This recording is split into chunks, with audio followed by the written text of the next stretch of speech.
शिवपुराण में आज आपको शिवपुराण वायव्य संहिता में आप भक्तगणों ऋषियों का ब्रह्मा जी के पास जा उनकी स्तुति करके उनसे परम पुरुष के विषय में प्रश्न करना और ब्रह्मा जी का आनंद मग्न हो रुद्र कहकर उत्तर देना। यह कथा आपको सुनाऊंगा, आप इसको ध्यानपूर्वक सुने। सूर्य कहते हैं महर्षियों, पहले अनेक कल्पों के बारंबार बीतने पर सूर्य काल के पश्चात जब यह वर्तमान कल्प उपस्थित हुआ और सृष्टि का कार्य आरंभ हुआ, जब जीविका साधन कर्म कृषि गोरक्षा और वाणिज्य की प्रतिष्ठा हुई तथा प्रजा वर्ग के लोग सजग एवं सचेत हो गए, तब 6 कुलों में उत्पन्न हुए महर्षियों में परस्पर बहस छिड़ गई, यह परम ब्रह्मा है या नहीं है। इस प्रकार उनमें महान विवाद होने लगा, किंतु परम तत्व का निरूपण अत्यंत कठिन होने के कारण उस समय वहां कुछ निश्चय न हो सका। तब वे सब लोग जगत इष्टा अविनाशी ब्रह्मा जी का दर्शन करने के लिए उस स्थान पर गए जहां देवताओं और असुरों के मुख से अपनी स्तुति सुनते हुए भगवान ब्रह्मा विराजमान थे।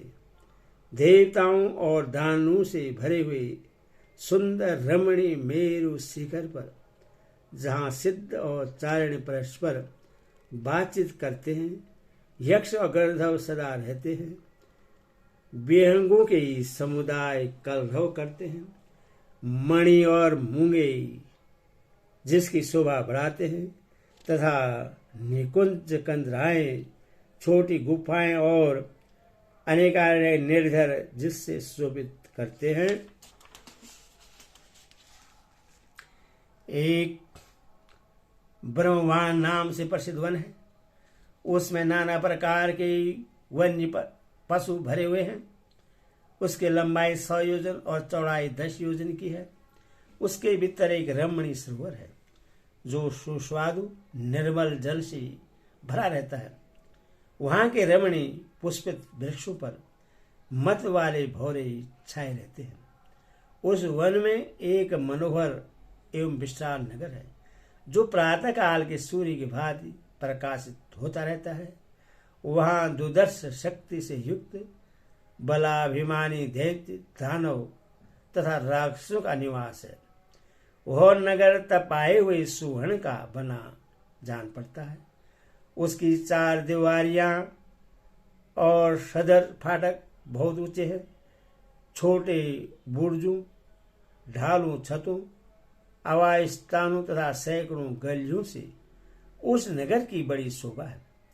वह विचित्र बहुमूल्य मणियों से आकाश को चूमता सा प्रतीत होता है तथा कई करोड़ विशाल भवनों से अलंकृत है। उस नगर में प्रजापति ब्रह्मा अपने सभासदों के ईशान निवास करते हैं। वहां जाकर मुनियों ने साक्षात लोक पितामह ब्रह्मा जी को देखा। देवर्षि के समुदाय उनकी सेवा में बैठे थे। उनकी अंकांति शुद्ध सुवर्ण के समान थी। वे सब आभूषणों से विभूषित थे। उनका मुख प्रश्न था, उससे सौम्य भाव प्रकट होता था। उनके नेत्र कमल दल के समान विशाल थे। दिव्य कांति संपन्न, दिव्य गंध एवं अनुलेपन से चर्चित, दिव्य सफेद वस्त्रों से शोभित तथा दिव्य मालाओं से विभूषित ब्रह्मा जी के चरण बिंदु की वंदना सुरेंद्र असुरेंद्र तथा युगेंद्र भी करते थे। जैसे प्रभा दिवाकर की सेवा करती है, उसी प्रकार समस्त शुभ लक्षणों से युक्त साक्षात सरस्वती देवी हाथ में सवर ले उनकी सेवा कर रही थी। इससे उनकी बड़ी शोभा हो रही थी। ब्रह्मा जी का दर्शन करके उन सभी ब्रह्म ऋषियों के मुख और नेत्र खिल उठे। उन्होंने मस्तक पर अंजलि बांधकर उन सुर श्रेष्ठ की स्तुति की।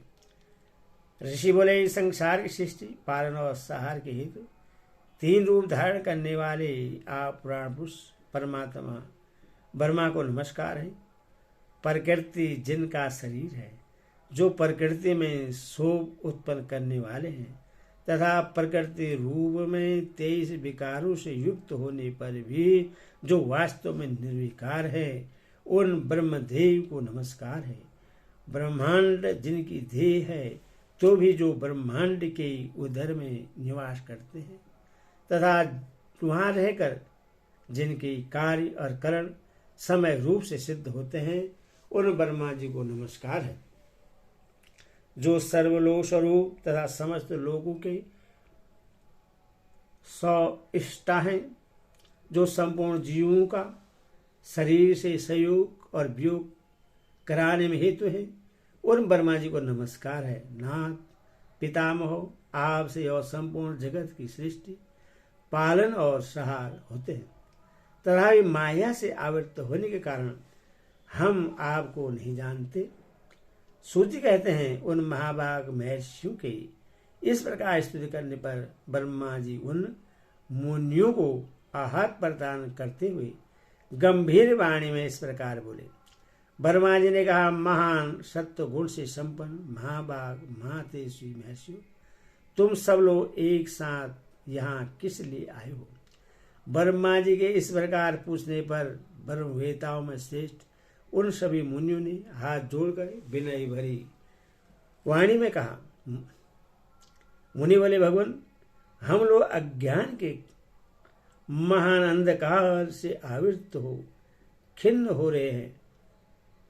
परस्पर विवाद करते हुए हमें परम तत्व का साक्षात्कार नहीं हो रहा है। आप संपूर्ण जगत की धारण पोषण करने वाले तथा समस्त कारणों के भी कारण हैं। नाथ, यहाँ कोई ऐसी वस्तु नहीं है जो आपको विदित न हो। कौन ऐसा पुरुष है जो संपूर्ण जीवों से पुरातन, अंतर्यामी, उत्कृष्ट, विशुद्ध, परिपूर्ण एवं सनातन परमेश्वर है? कौन अपने अद्भुत क्रिया कला द्वारा सबसे प्रथम संसार की सृष्टि करता है? महाप्राग, हमारे इस संदेह का निवारण करने के लिए आप हमें परमार्थ तत्व का उपदेश दें। मुनियों के इस प्रकार पूछने पर ब्रह्मा जी के नेत्र आश्चर्य से खिल उठे। वे देवताओं, दानवों और मुनियों के निकट खड़े हो गए और चिरकाल तक ध्यान मग्न हो रुद्र ऐसा कहते हुए आनंद विभोर हो गए। उनका सारा शरीर पुलकित हो उठा और वे हाथ जोड़कर बोले, ओम नमः शिवाय, ओम नमः